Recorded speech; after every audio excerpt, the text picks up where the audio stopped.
আসসালামু আলাইকুম। Happy new year. আমি কিন্তু হ্যাপি নিউ ইয়ারটা কয়েকদিন পরেই আপনাদের জানাচ্ছি।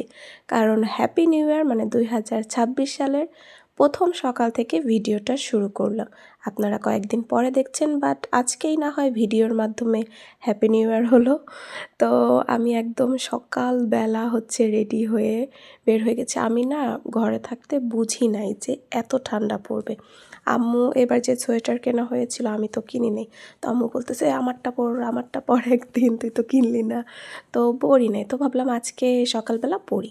তো এতটা ঠান্ডা পড়বে বুঝি না। আমি যখন নিচে চলে আসছি তখন দেখি এত কুয়াশা।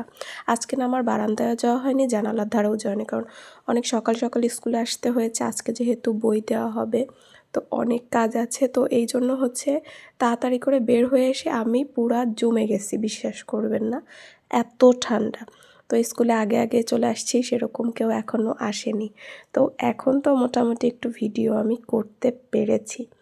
তারপরে যাওয়ার পর পুরা মাথা ঘুরে গেল। কেন সেটাই দেখতে থাকুন আপনারা, দেখে কতটুকুন আমি দেখাতে পারি।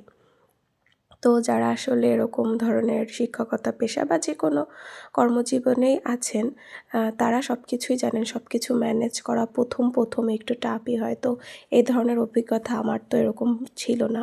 তো ১ম দিন এরকম হয়েছে, মানে অফিসে একটা জিনিস রয়েছে, এপাশে বই দেওয়ার একটা, মানে পুরো পাগলের মতন অবস্থা। এই যে এইদিকে দেখছেন মানে সবাই একদম উঠে পড়ে লেগেছে যাতে খুব সুন্দরভাবে হয়। মানে কী যে অবস্থা, মানে আমি লাস্টে যাই না, মানে টেবিলে মাথা এরকম হাত দিয়ে দাঁড়াইছিলাম।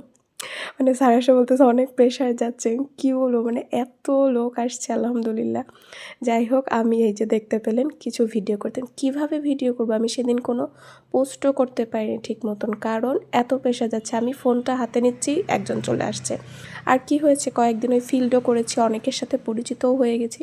আমি এক্স্যাক্টলি না চিনলেও তারা এসে চিনতে পারছে। আমি বুঝতে পারছি এটা কোন স্টুডেন্টের পরিবার থেকে এসেছে, গার্জিয়ান আমি বুঝতে পারছিলাম না। তো একটু তো ঝামেলা হয়ে যাচ্ছিলো আমার জন্য। তো বাসায় চলে এসেছি, এসে আমি তাড়াতাড়ি করে গোসল করে নিয়েছি। তো রান্না হয়েছে, সবার নতুন বছরে অনেক কিছু রান্না হয়। আমাদের বাসায় কোনো প্ল্যান হয়নি, আগের দিনও না আজকেও না, কারণ আমি ব্যস্ত, আমার কোনো কিছু করতেও ইচ্ছা করছে না। ঠিক আছে, সব কিছুই করতে হবে না। তো বাসা একদম নর্মাল। আর আগের দিন পিঠা বানিয়েছিল, ভাপা পিঠা, সেটা আমি দেখাইনি। মানে আমি ছিলামও না, আমি জাস্ট আম্মুকে মনে হয় অল্প একটু কি হেল্প করে দিয়ে রুমে চলে এসে ঘুমাই গেছিলাম। যে সকালে তো আমার অনেক কাজ আছে আমি জানি। মানে আমি খুবই ফ্রেশ একটা ঘুম দিয়ে স্কুলে গিয়েছিলাম, তারপরেও আমার মাথা পুরো হ্যাং হয়ে গিয়েছে, এত প্রেশার লেগেছে। যেহেতু নতুন স্কুল, তো আমরা সবাই নতুন, এই জন্যই মনে হয় বেশি আমাদের প্রেশার লেগেছে।